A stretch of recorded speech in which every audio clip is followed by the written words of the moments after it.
नमस्कार दोस्तों, स्वागत है आपका मुकेश क्लासेज में। यहाँ पर हम बात करने वाले हैं गोहिल वंश के बारे में। ठीक है, तो यहाँ पर हम पहले भी बात कर चुके हैं, जो पहली वीडियो में यहाँ पे डाल चुका हूँ दोस्तों, उसमें हम बात कर चुके हैं गोहिल के बारे में, बप्पा रावल के बारे में, और यहाँ पर हम बात कर चुके हैं अलर्ट के बारे में। ठीक है, जो हमारा अगला जो शासक आने वाला है वो है शक्ति कुमार। ठीक है, तो शक्ति कुमार के बारे में हम पढ़ेंगे।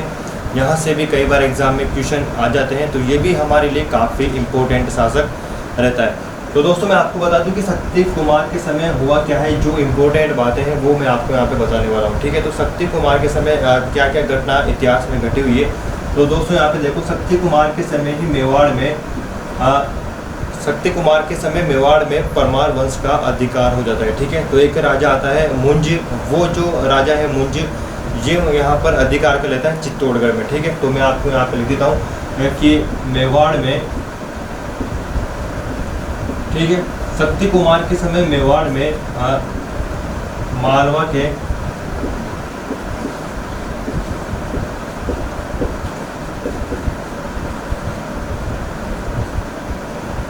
परमार वंश के राजा मुंज का अधिकार हो जाता है। ठीक है,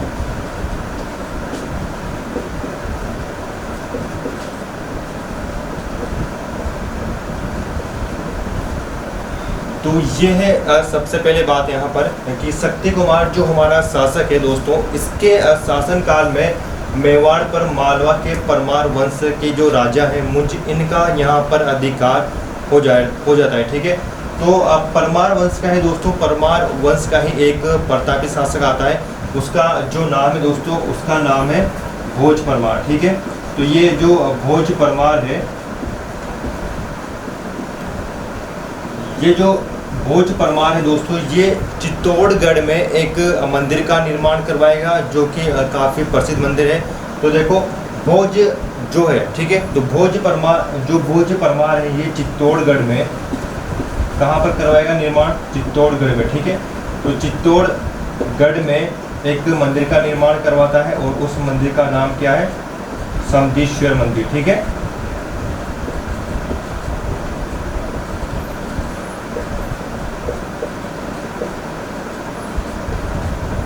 चलिए दोस्तों, तो ये जो मंदिर है समदीश्वर जी का मंदिर, इसका निर्माण कौन करवाएगा दोस्तों? इसका निर्माण करवाएगा भोज परमार। ठीक है, तो ये एक दो बातें हैं जो कि आपको याद रखनी है कि शक्ति कुमार जो हमारा मेवाड़ का शासक है, इसके समय मेवाड़ पर मालवा के जो परमार वंश है, इनका अधिकार हो जाता है। ठीक है, अधिकार कौन करेगा? मुंज यहाँ पर अधिकार कर लेगा चित्तौड़गढ़ पर। ठीक है, परमार वंश का ही एक शासक है भोज परमार, जो कि दोस्तों यहाँ पर चित्तौड़गढ़ में जब ये अधिकार कर रहा होता है, तब यहाँ पर एक मंदिर का निर्माण करवाएगा, और इस मंदिर का नाम क्या है दोस्तों? यहाँ पे इस मंदिर का नाम है समदीश्वर जी का मंदिर। ठीक है, बाद में यहाँ पर जो इस मंदिर का जो जीर्णोद्धार करवाएगा दोस्तों, जीर्णोद्धार कौन करवाएगा? मोकल करवाएगा। ठीक है, इस मंदिर का जो जीर्णोद्धार है, यानी कि जो पुनः निर्माण है, वो भी मोकल के द्वारा ही करवाया जाएगा। ठीक है, मोकल मैं आपको पहले बता चुका हूँ कि मोकल कौन है।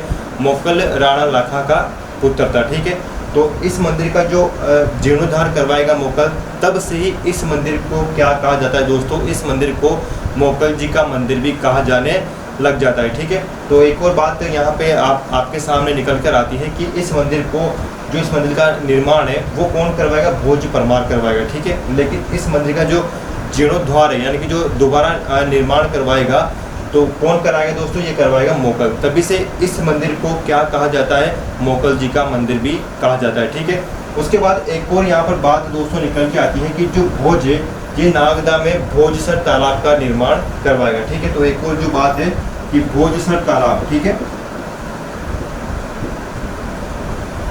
ये भोजसर तालाब है, और इस भोजसर तालाब का निर्माण दोस्तों कौन कराएगा? भोज परमार करवाएगा। कहाँ पर करवाएगा? वो देखो, ये करवाएगा नागदा उदयपुर में। ठीक है, नागदा कहाँ पर है? ये उदयपुर में है, और नागदा उदयपुर में दोस्तों भोजसर तालाब का निर्माण करवाएगा नागदा उदयपुर में। ठीक है, तो शक्ति कुमार के समय ये कुछ यहाँ पे घटना घटी हुई है। इसके बाद होता क्या है दोस्तों, ये जो घटना घट रही होती है, इसके बाद यहाँ पर दोस्तों 11वीं सदी में, ठीक है, 11वीं सदी में चालुक्य आ जाते हैं। ठीक है, तो चालुक्य जो वंश है ये यहाँ पर आ जाता है, कहाँ पर दोस्तों आ जाता है, मेवाड़ में। और ये चालुक्य वंश परमार वंश को हरा देता है और यहाँ पर जो अब अधिकार करेगा 11वीं शताब्दी में ये करेगा चालुक्य वंश, ठीक है। तो अब यहाँ पर जो राज कर रहा है वो कर रहा है चालुक्य वंश। तो हम इसके बाद पढ़ेंगे कि इसको कौन सा राजा यहाँ पे हटाएगा, ठीक है। तो मैं इसको रब कर देता हूँ, यहाँ से मिटा देता हूँ, ठीक है। चलिए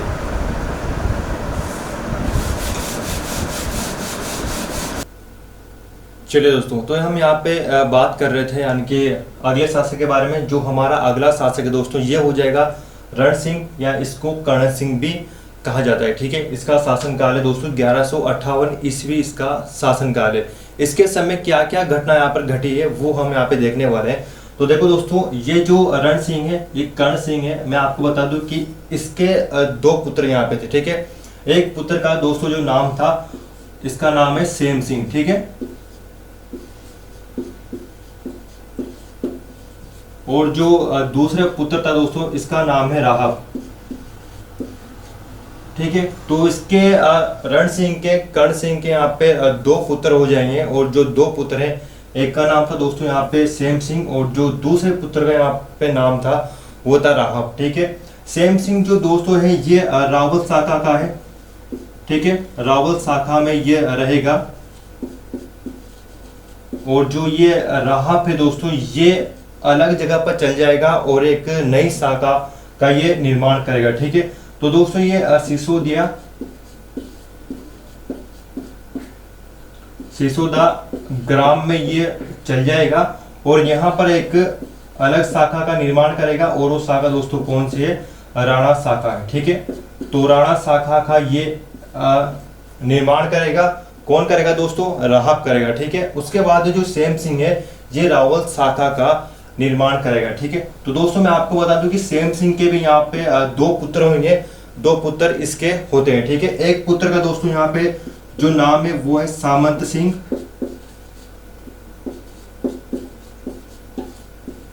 और दोस्तों जो दूसरा पुत्र है इसका नाम है कुमारपाल, ठीक है। तो सेम सिंह के 2 पुत्र दोस्तों यहाँ पे हो जाएंगे। एक पुत्र का जो नाम है वो है सामंत सिंह और दूसरे पुत्र का जो यहाँ पे नाम है वो है कुमारपाल, ठीक है। 2 पुत्र इसके हो जाएंगे।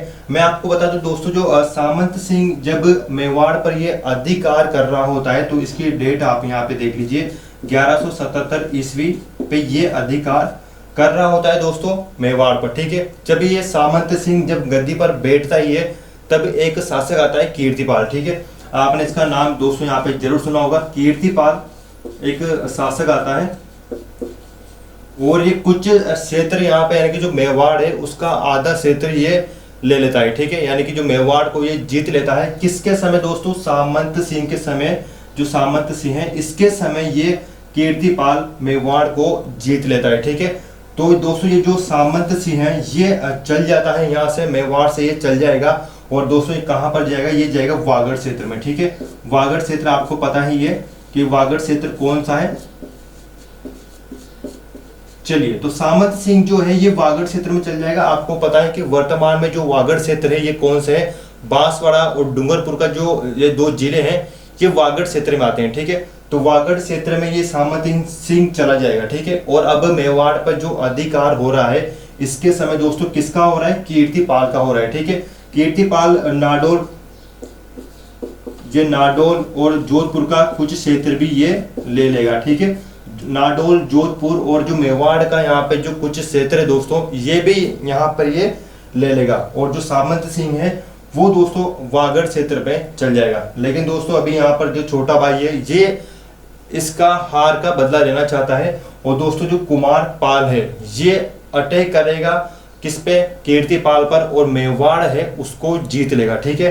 तो दोस्तों ये कुमारपाल है ये दोबारा यहाँ पर मेवाड़ को जीत लेता है और कीर्तिपाल को ये हरा देता है, ठीक है। कीर्तिपाल को हरा देगा।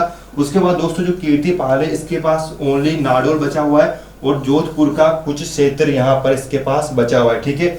मेवाड़ है, मेवाड़ किसके दोस्तों अधीन आ जाता है, मेवाड़ है वो कुमारपाल के अधीन आ जाता है, ठीक है।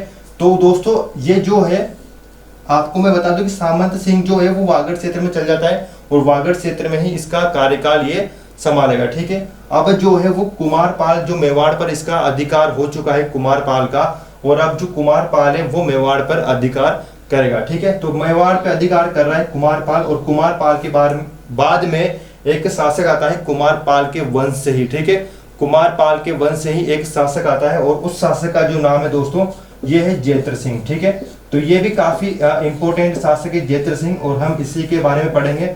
मैं आपको एक बार और यहाँ पे समझा देता हूँ, थोड़ा सा समझो। ठीक है, चलिए तो समझे दोस्तों, हमने यहाँ पे बात की थी रण सिंह के बारे में और कर्ण सिंह के बारे में। ठीक है, रण सिंह और कर्ण सिंह दोनों एक ही शासक के नाम है। इसका शासनकाल दोस्तों आपको 1158 ईस्वी दिख जाएगा। ठीक है, इसके दोस्तों यहाँ पे दो पुत्र होते हैं। एक पुत्र का नाम है दोस्तों यहाँ पे सेम सिंह, और दूसरे जो पुत्र है इसका नाम है राहप। ठीक है, जो राहप है ये उदयपुर में ही, ठीक है, सिसोदिया गांव दोस्तों कहाँ पर है, ये उदयपुर में ही है। और ये जो राहप है दोस्तों ये सिसोदा ग्राम में चल जाएगा, एंड यहाँ पर राणा शाखा का निर्माण ये करेगा। ठीक है, और जो सेम सिंह है ये यहाँ पर मेवाड़ में ही रहेगा, और रावल शाखा जो है हमारी चली रही दोस्तों, तो रावल शाखा का ये निर्माण करता है। सेम सिंह के भी यहाँ पे दो पुत्र होते हैं दोस्तों। एक पुत्र का जो नाम है वो है सामंत सिंह, और दूसरे जो पुत्र का नाम है दोस्तों वो है कुमारपाल। ठीक है, सामंत सिंह का जब यहाँ पे शासन कर रहा होता है, क्योंकि बड़ा पुत्र है तो बड़ा पुत्र सबसे पहले गद्दी पर बैठता है दोस्तों, और जब ये गद्दी पर बैठता है 1177 ईस्वी की यहाँ पे ये घटना है, और जब एक गद्दी पर बैठता है तो इसी के समय एक शासक आता है कीर्तिपाल, और कीर्तिपाल है वो नाडोल जोधपुर का कुछ क्षेत्र और मेवाड़ पर दोस्तों ये अधिकार कर लेता है। ठीक है, मेवाड़ पर अधिकार कर लेगा कीर्तिपाल, और दोस्तों जो ये सामंत सिंह है ये भाग के वागड़ क्षेत्र में यहाँ पे चल जाता है। ठीक है, तो ये जो सामंत सिंह है वो वागड़ क्षेत्र में रह रहा है और अपना शासन वहां पर चला रहा है। तो दोस्तों जब छोटा भाई ये देखता है कि मेवाड़ पर अधिकार हो चुका है दोस्तों कीर्तिपाल का, तो जो कुमारपाल है ये इस पर कीर्तिपाल पर आक्रमण करता है और मेवाड़ को जीत लेता है। ठीक है, तो नाडोल और जोधपुर का जो कुछ क्षेत्र है यहाँ पर तो अधिकार कीर्तिपाल का ही रहता है, लेकिन दोस्तों जो कुमारपाल है ये मेवाड़ को जीत लेता है। ठीक है, कुमारपाल का जो वंश यहाँ पे अब चल रहा है, तो दोस्तों इसका जो अगला यहाँ पे शासक आता है इंपोर्टेंट, वो हम यहाँ पे बात कर रहे हैं जेत्र सिंह के बारे में। ठीक है, तो जेत्र सिंह कौन सी शाखा का होगा दोस्तों, ये रावत शाखा का ही है। तो जेत्र सिंह के बारे में हम यहाँ पे बात करेंगे क्योंकि ये इंपोर्टेंट शासक है और यहाँ से क्वेश्चन आ जाते हैं। ठीक है, तो जेत्र सिंह के बारे में हम यहाँ पे बात करेंगे। ये मैंने आपको बताया सबसे इंपॉर्टेंट है, सिसोदा ग्राम राहप ने इसकी स्थापना करी थी, और राणा शाखा की हम यहाँ पे आगे बात करेंगे। ठीक है, तो आपको याद रखनी है राणा शाखा जो है वो कहाँ से शुरू हुई थी, ये इसकी जो बात है वो आगे आएगी। ठीक है, तो आपको ये इतनी सी अभी यहाँ पे याद करना है। ठीक है, तो जेत्र सिंह के बारे में हम यहाँ पे पढ़ लेते हैं क्योंकि ये इंपोर्टेंट शासक है हमारा। तो हम यहाँ पे बात करने वाले हैं जेत्र सिंह के बारे में। जेत्र सिंह का जो शासन काल है दोस्तों वो यहाँ पे देख लीजिए 1213 से लेकर 1253 ईस्वी तक इसका शासन काल रहता है। ठीक है, मैंने आपको पहले बताया था कि मेवाड़ पर चालुक्य वंश का अधिकार हो गया था। ठीक है, तो जब जेत्र सिंह दोस्तों यहाँ पर गद्दी पर बैठेगा तो सबसे पहले वो एक ही काम करेगा कि मेवाड़ को चालुक्य से मुक्त करवाएगा। ठीक है, तो सबसे पहला जो काम है दोस्तों वो जेत्र सिंह का रहा है कि मेवाड़ को चालुक्य से मुक्त करवाना। ठीक है, मेवाड़ को दोस्तों ये चालुक्य से मुक्त करवाएगा।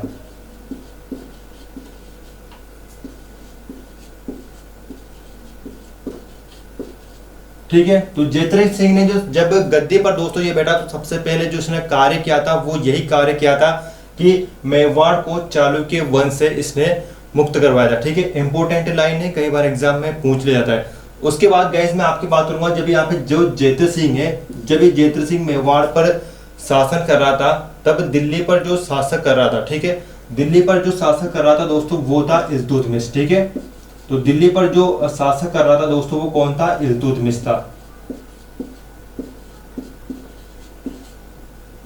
ठीक है, तो ये इल्तुतमिश हो जाएगा, इल्तुतमिश इसके समकालीन था। ठीक है, यानी कि जब जेत्र सिंह मेवाड़ पर अधिकार कर रहा था, यानी कि जब शासन कर रहा था, तब इसके समय यानी कि इसके शासन काल में ही दिल्ली पर जो राज कर रहा था वो इल्तुतमिश कर रहा था। ठीक है, कुछ कारण की वजह से इल्तुतमिश से ये जेत्र सिंह पर आक्रमण करेगा दोस्तों, और ये जब आक्रमण करता है तो दोस्तों यहाँ पे देखिए इस आक्रमण को यहाँ पर एक युद्ध का ये रूप ले लेता है आक्रमण, और इसको भूताला का युद्ध यहाँ पर कहा जाएगा। ठीक है, तो भूताला का जो युद्ध है दोस्तों ये किसके मध्य हुआ था, यही इंपॉर्टेंट है।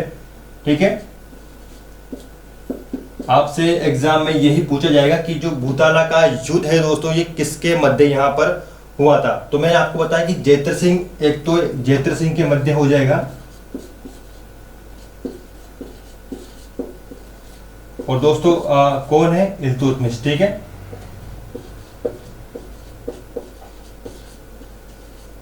ये हो जाएगा। ठीक है, भूताला का जो युद्ध हुआ था दोस्तों ये हुआ था 1227 में। ठीक है, डेट भी आपको याद रख लेनी है, 1227 है, लेकिन जो कुछ इतिहासकार इसको दोस्तों यहाँ पे मानते हैं 1237 में। ठीक है, 1237 भी कई जगह आपको देखने को मिल जाएगा, लेकिन जो ऑथेंटिक डेट है दोस्तों ये तो 1227 है। ठीक है, ये हमें सही डेट यहाँ पे देखने को मिलती है। तो जो भूताला का जो दोस्तों युद्ध हुआ है ये जेतर सिंह और इल्तुतमिश के मध्य हुआ है। ठीक है, इसमें विजेता कौन रहता है, इसमें जो विजेता है वो रहता है जेतर सिंह। ठीक है, जेतर सिंह इस युद्ध में विजेता हो जाता है। जब इल्तुतमिश की सेना ये युद्ध हार जाती है तब इल्तुतमिश की सेना भाग जाती है और भागते हुए दोस्तों ये कहां पर आएगी, ये आएगी नागदा उदयपुर में। ठीक है, ये जो गांव है यहाँ पर नागदा, ये ठीक है, तो यहाँ पर दोस्तों ये गांव बना हुआ है और जब इल्तुतमिश की सेना भग के इस गांव की तरफ आएगी दोस्तों तो इस गांव को पूरी तरह से ये तहस महस कर देगी, यानी कि पूरी तरह से इसको नष्ट कर देगी। ठीक है, क्योंकि ये जो गांव है वो जमीन पर बना हुआ है और यानी कि समतल धरती पर यानी कि बना हुआ है ये। तो जब इल्तुतमिश की सेना इसकी तरफ आएगी नागदा की तरफ तो दोस्तों नागदा को पूरी तरह से ये नष्ट कर देगी। ठीक है, जब जेतर सिंह ये देखता है कि पहले ही युद्ध में नागदा है यानी कि जो राजधानी है वो नष्ट हो चुकी है, तो जेतर सिंह दूसरा काम क्या करेगा जो कि इंपॉर्टेंट है दोस्तों, ये एक अलग से अपनी राजधानी बनाएगा। ठीक है, तो जो ये राजधानी बनाएगा दोस्तों ये कहां पर बनाएगा, चित्तौड़गढ़ में बनाएगा। ठीक है, चलिए, तो जेतर सिंह ने अपनी राजधानी अब कहां पर दोस्तों बना ली है, जेतर सिंह ने जो राजधानी है वो चित्तौड़गढ़ में बना ली है। ठीक है, तो ये जो चित्तौड़गढ़ है ये मेवाड़ की कौन सी राजधानी हो जाएगा दोस्तों, तीसरी राजधानी। ठीक है, मेवाड़ की कौन सी राजधानी है दोस्तों, ये तीसरी राजधानी है। मैंने आपको पहले भी यहाँ पे बताया था दोस्तों कि पहली जो राजधानी थी, चलिए यहाँ पे देखिए, मैं आपको यहाँ पे बताता हूँ कि जो पहली राजधानी थी, ठीक है, मेवाड़ की पहली राजधानी थी तो वो कौन थी दोस्तों, यहाँ पर नागदा। ठीक है, दूसरी जो राजधानी हमारी हो जाएगी ये हो जाएगी आहड़। ठीक है, आहड़। तो हमें दो राजधानियों के बारे में पहले ही यहाँ पे मालूम चल चुका है और जब तीसरी राजधानी बनेगी मेवाड़ की दोस्तों वो बनेगी चित्तौड़गढ़। ठीक है, चित्तौड़गढ़ मेवाड़ की तीसरी राजधानी बनेगी और इसको बनाएगा कौन, इसको दोस्तों बनाएगा जेतर सिंह। ठीक है, नागदा किसने बनाई थी राजधानी, ये बनाई थी बप्पा रावल ने। ठीक है, बप्पा रावल ने। और दोस्तों आहड़ जो राजधानी बनाई थी ये किसने बनाई थी, अल्लट ने। ठीक है, तो पहली राजधानी, दूसरी राजधानी और हमें यहाँ पर दोस्तों तीसरी राजधानी भी देखने को मिल चुकी है दोस्तों मेवाड़ की। ठीक है, तो दिल्ली का जो शासक कर रहा था इल्तुतमिश ये बुरी तरह से हार जाता है और हार के वापस दिल्ली लौट जाता है। ठीक है, तो दोस्तों हमने जेतर सिंह के बारे में यहाँ पे पढ़ा कि जेतर सिंह का जो शासन काल है वो 1213 से 1258 ईस्वी यहाँ पे रहा है। इसका जो इसने आते ही सबसे पहले जो काम किया है दोस्तों वो किया है कि मेवाड़ को चालुक्य से मुक्त करवाया। ठीक है, जब ये मेवाड़ पर शासन कर रहा था तो इसके समय दिल्ली का जो राजा था वो कौन था दोस्तों, इल्तुतमिश था। ठीक है, इल्तुतमिश कुछ कारणों की वजह से जेतर सिंह पर आक्रमण करता है और इस आक्रमण जो है ये एक युद्ध का रूप ले लेता है और इस युद्ध को क्या कहा जाता है दोस्तों, भूताला का युद्ध कहा जाता है। कब हुआ था, 1227 में ये युद्ध हुआ था और किस किस के मध्य दोस्तों ये हुआ था, ये हुआ था दोस्तों जेतर सिंह के मध्य और इल्तुतमिश के मध्य। ठीक है, इल्तुतमिश इसमें बुरी तरह से हार जाता है और जो विजेता है दोस्तों वो जेतर सिंह हो जाता है। ठीक है, जब इल्तुतमिश बुरी तरह से हारता है तो इसकी जो सेना है वो भक्ति भक्ति जब जाती है तो नागदा की तरफ ये जाती है और रात में बुरी तरह से नागदा है उसको नष्ट कर देती है। ठीक है, तो नागदा जो है वो पूरी तरह से नष्ट हो जाता है। जेतर सिंह जब ये देखता है कि पूरी तरह से नागदा जो गांव है वो नष्ट हो चुका है तब दोस्तों जेतर सिंह ऊंचाई पर अपनी राजधानी बनाना चाहता है। ठीक है, तो वो ऊंचाई पर बनाएगा और ऊंचाई पे मेवाड़ में सिर्फ एक ही ऐसा दुर्ग था, चित्तौड़गढ़ दुर्ग, जो कि काफी ऊंचाई पर बना हुआ था। ठीक है, तो दोस्तों जेतर सिंह है वो चित्तौड़गढ़ पर ही अपनी राजधानी बनाता है और ये मेवाड़ की तीसरी राजधानी बन जाती है। ठीक है, पहली जो राजधानी है मेवाड़ की वो दोस्तों है नागदा, जो कि बप्पा रावल ने बनवाई थी। और जो दूसरी राजधानी है मेवाड़ की वो है आहड़, ठीक है, जो कि अल्लट के द्वारा बनाई गई थी। 3 राजधानियों के बारे में हम यहाँ पे बात कर चुके हैं, आगे और भी राजधानी आएगी, सारी इंपोर्टेंट है। ठीक है, तो दोस्तों यहाँ पे जेतर सिंह के बारे में हम यहाँ पे बात कर चुके हैं। अब एक और शासक हमारा बचा हुआ है जो इम्पोर्टेंट है, वो है रतन सिंह। ठीक है, रतन सिंह के बारे में हम कल बात करेंगे। रतन सिंह काफी यहाँ पे रहा है और आपके बीएसटी से एग्जाम में ये हमेशा यहाँ पे इससे क्वेश्चन आता है। ठीक है, तो रतन सिंह के बारे में भी हम यहाँ पे बात करेंगे। और जो रतन सिंह के बाद जो रावल शाखा है, ठीक है, यानी कि जो ये रावल शाखा है ये खत्म हो जाएगी। ठीक है, यानी कि जो रावल शाखा है ये खत्म हो जाएगा, यहाँ से मेवाड़ है वो खत्म हो जाएगा और मेवाड़ की नई शाखा का यहाँ से निर्माण होगा। ठीक है, जब रतन सिंह समाप्त हो जाएगा एंड रावल जो शाखा है ये समाप्त हो जाएगी, इसके बाद नई शाखा का यहाँ पे निर्माण होगा और हम शाखा का जो निर्माण करेंगे वो है राणा। ठीक है, तो राणा शाखा यहाँ पर उभर के आएगी। इसके बारे में अगली वीडियो में बात करेंगे गाइस। अगर आपको ये वाली वीडियो अच्छी लगी हो तो गाइस वीडियो को लाइक कर देना, कमेंट करना कि आपको ये वाली वीडियो कैसी लगी गाइस। आज मैंने यहाँ पे लाल पेन से पढ़ाया क्योंकि जो ब्लैक पेन है थोड़ा मिस्टेक कर रहा था, ब्लैक पेन से आपको पढ़ाया जाएगा। ठीक है, चलिए, तो वीडियो को शेयर करना दोस्तों और लाइक करना मत भूलना। और अगर आप हमारे यूट्यूब चैनल पर नए हो गाइस तो सब्सक्राइब कर दो हमारे यूट्यूब चैनल को। हम आपका पूरा का पूरा राजस्थान जीके यहाँ पे कंप्लीट करा देंगे। ठीक है, तो मिलते हैं नेक्स्ट वीडियो में।